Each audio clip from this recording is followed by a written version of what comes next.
Hey everyone, welcome to this week's episode. As you can see, we're on the road again, and I wanted to come on here and talk to you about planning your trip.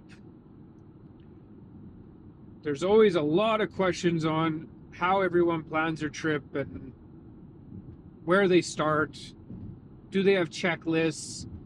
Do they have certain things already packed? What's the best way to plan a trip? And everyone's always going to do it differently. But I wanted to talk about that today is because of what we experienced ourselves on this trip. And for myself, when I'm packing or planning a trip, I have a lot of things already packed and already separated into their areas. So, for example, the trailer, which we have behind us, is always packed with all the kitchen gear, unless we've brought home dirty dishes and washed them in the house. Then that's the dishes I'll have to put back. But otherwise, the trailer is always packed with dishes and cookware. Inside the trailer, we always have some type of bedding for winter camping, which we're going to be doing this weekend. I did have to grab the sleeping bags because I took them out and put them in the garage when I was warming everything else up from our previous Cold Lake trip. So I brought those in to let them breathe as they're in and out of cold weather around snow and ice and water, and I just thought it was a good idea to bring those in. Then there'll be items, for example, as a creator, I'll have my camera case. So a lot of the time, there'll be a few things I might have to pack, but I literally have a camera case. It can take all my cameras, the hard drives, the accessories. The only thing that I would have to grab with it is the tripod. Suitcase of clothes, well, the trailer at one point in time I did always have packed with a set of clothes so that I didn't have to pack a suitcase and bring along. This weekend trip, I just have a small little duffel bag with Mason and my clothes, and then we grabbed our pillows and we have our sleeping bags. When we're planning a trip for a destination that, is, let's say, 3 hours away, if we have already been in that area, then we automatically have areas that we know that we can fuel up. A lot of the time now, because gas prices are fluctuating so much up and down, I use Gas Buddy to quickly look on the map and see the prices. And then I may change my destination of getting gas. It'll still be on my route, but I might change from Petrocan to Shell, even Husky or Esso, any of those really at the end of the day, depending how much I'm actually saving. If I'm not really making a difference in the cost, then I'll just stick to my same route and my same gas stations to that area. If it's a new area that I'm driving through, then I will have pinned those gas stations so that I'm not accidentally passing that town or that gas station on my way. Because come on, when we're driving, having chit-chatting with family or listening to music or podcasts, in a way you can zone out. And by zoning out, you can not even realize you're passing the same town that you had talked about fueling up or getting food or whatever. And then now you have to either turn around or get to the next. For planning for fuel, especially for long trips, if I can fuel up by the time I get to half a tank, I'm fueling up. Then I always know that in an emergency, I have lots of fuel to be able to, especially in winter, be on the side of the road and run my vehicle to stay warm. I can, if I need to take a detour or something breaks down and I need to limp myself over, I still have enough fuel to get to the next destination. I know some people that will leave it right down to a quarter tank or even an eighth of a tank, and pray that they're getting to that destination or the gas station. Now, if you can, take extra fuel. In the vehicle we're in today, we don't have extra fuel. Other vehicles, yes, I would carry a 10 or a 20 liter jerry can of fuel, especially going to destinations that is 3+ hours away, and especially if I've never been there. Now, when you're going in the backcountry where there is no fuel, you're going to be definitely fueling up at that last gas station that you can get your fuel, and make sure you have extra, because you never know what's going to happen in the bush. For food, we always make a checklist of meals that we want to eat. A lot of times that changes, and I'll have extra food. You know, in the trailer we have containers of different snacks and dry foods that can stay preserved in those tightly sealed containers. And then we'll go grocery shopping at the beginning of our trip, or the day before, and so then our food is always fresh. We have our portable fridge. We have two of them, but this smaller one that we're currently using right now, it's still, I think, a 55 liter. So it's not small, but definitely not as small as our largest one. And it's definitely not as big as our largest one, which is a dual zone freezer fridge.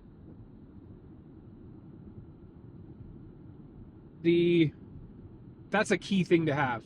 You know, a lot of people still use coolers and ice packs. Yeah, I've still done it on extra. I'll have stuff in the fridge, and then I'll even have a cooler on the big trip because of having a family of 4 and 2 dogs, especially on the longer trips. Sometimes you do want to pack that extra amount of food. Unless you're able to the destination that you're going to and get more food, then we'll just use our fridge and get food as we can. So right there, the checklist is really the food. You know, we'll have the main, again, because our stuff is already pre-packed, it's now more, the checklist is going over items that we may just want for this trip. Otherwise, you'll have the main necessity, making sure you have clothes, your hygiene, your grocery list, any bedding, extra bedding, coats, snow pants, gloves, hats, extra boots. Any of those items will be on the list. Otherwise, the rig / trailer, especially the Xterra, as we're building out the Xterra, that is how we are planning, is it will have its own, it can survive on its own. You have dishes, you have a cookware, you have your fridge, your power source, and then all you have to do is worry about your bedding, your clothes, and your groceries. Everything else is already there, so you can just start the vehicle and go. And we've basically planned the trailer like that. There's some items that currently I've taken out and used in the Xterra, and vice versa. But the end goal will be that doesn't matter what vehicle you hook up to the trailer, and doesn't matter if you take the Xterra or not by itself, I'll be able to cook and clean and sleep. The Xterra has the rooftop tent. The trailer, you sleep inside.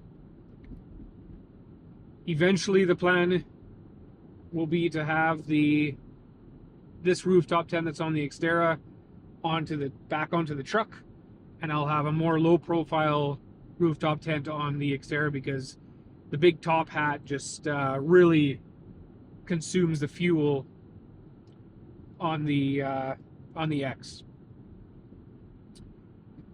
The one thing though you can't plan is the trip itself. At the end of the day, you never know what's going to happen or what's going to go wrong. And that's what brought me to this conversation today, is because that's exactly what we experienced ourselves today. You know, we're technically 3.5 hours behind of our original plan. And no matter how much you plan your trip, your checklists, there's always going to be an item that you forget. And you never know how you're going to be delayed, what's going to go wrong, and there's going to be something that you can't prepare for as much as you want, because it's just not at your original it's not originally, again, planned. It's not on your mind for that item to go wrong. So another good item to have on your checklist is tools, because you don't know when you're going to break down and what you're going to need to fix a flat tire, take off the wheels, maybe you have to do some engine work, air compressor to fill up those tires, especially if you're dropping pressure in your tires to go on rougher terrain, snow, sand, any of that. So today our experience was, you know, I was shooting a video earlier to get my ditch lights finally installed on the X, and that got a little delayed because the mounts didn't.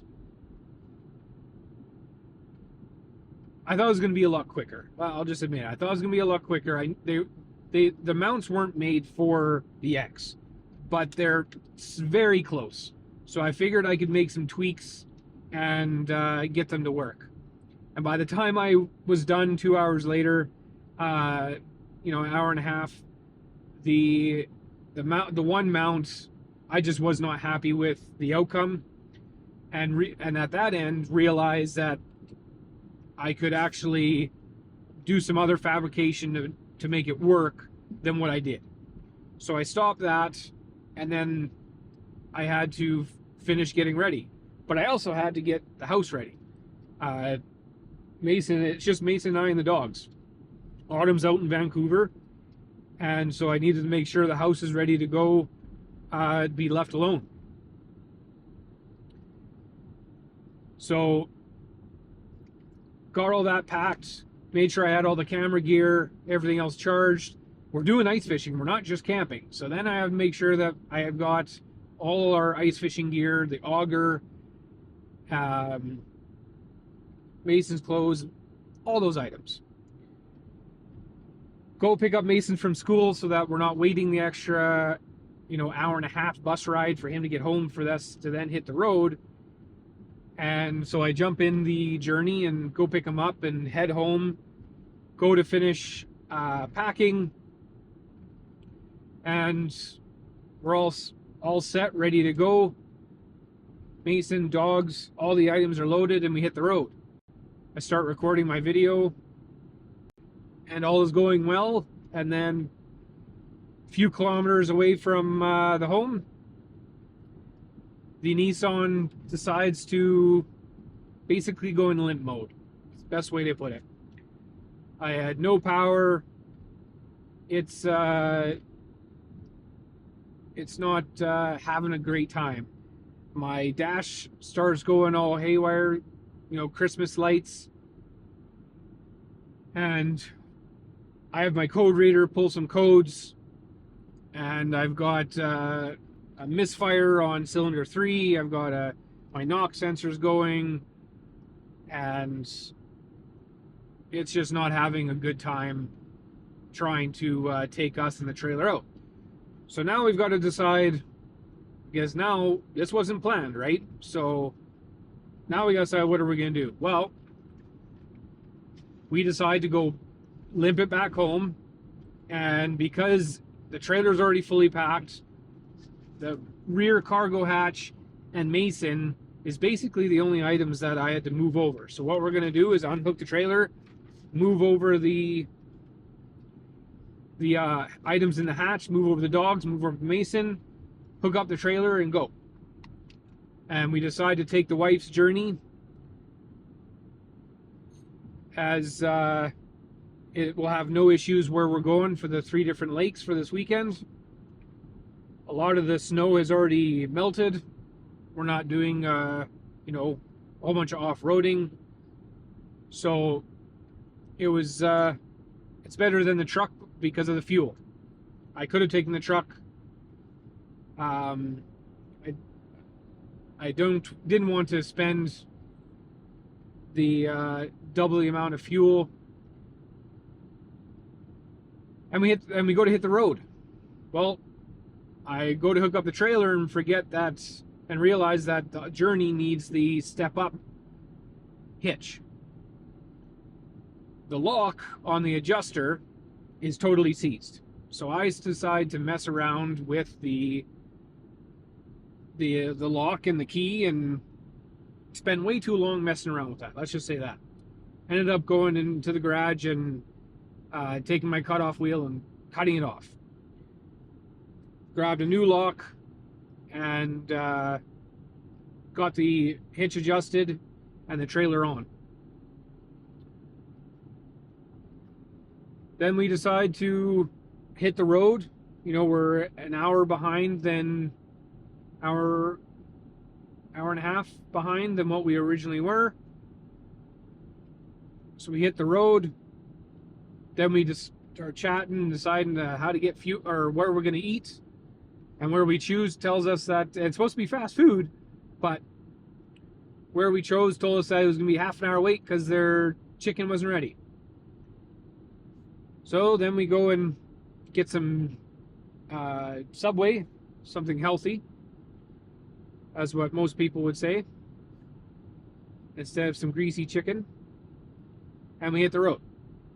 Then on the way out of town, we almost get sideswiped.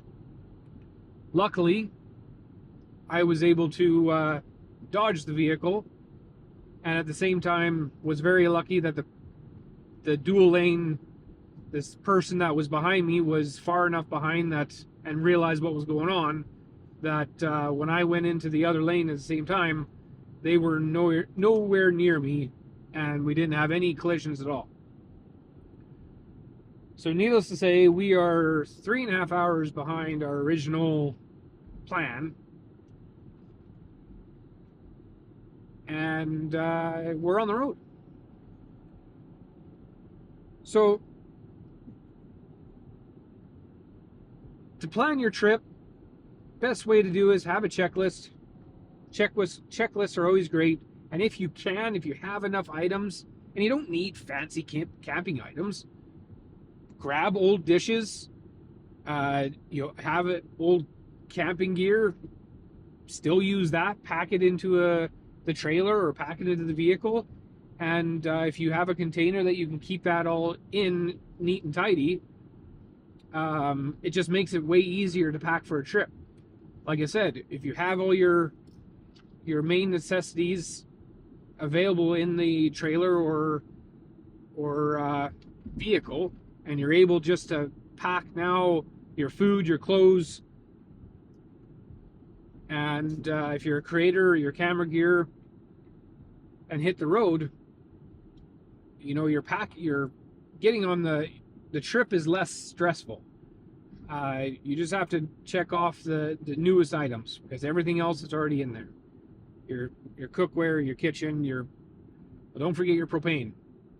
Make sure that's on the list because yes, your propane can be in your trailer or vehicle, but was it empty? Is it full? What level is it at? So you want to get that checked and get that filled when you get fuel. Back to my point of planning your trip. The best way is to already have items packed. Have a box with cooking items, enough plates, bowls, cups to get you by through the weekend. Have said bedding already packed in a container or in a section of your house that you can just grab and go. Have a checklist of main food items that you know you'll always eat. If you can already have some of those foods because they don't spoil and already have those in your house, then you can just grab and go. And then you're just going on your Gaia maps, your Google Maps. You don't have to have Gaia. Finding your destination and hitting the road at the end of the day. Of course, don't forget your wallet and phone. Got to get a hold of somebody. Tell somebody where you're going before you leave, because a lot of places don't have cell service even though we're in 2025. And enjoy your destination.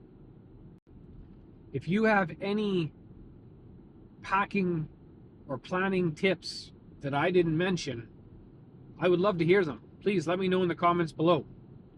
Whether you're on Spotify or YouTube, you can leave a comment and I'd be happy to respond.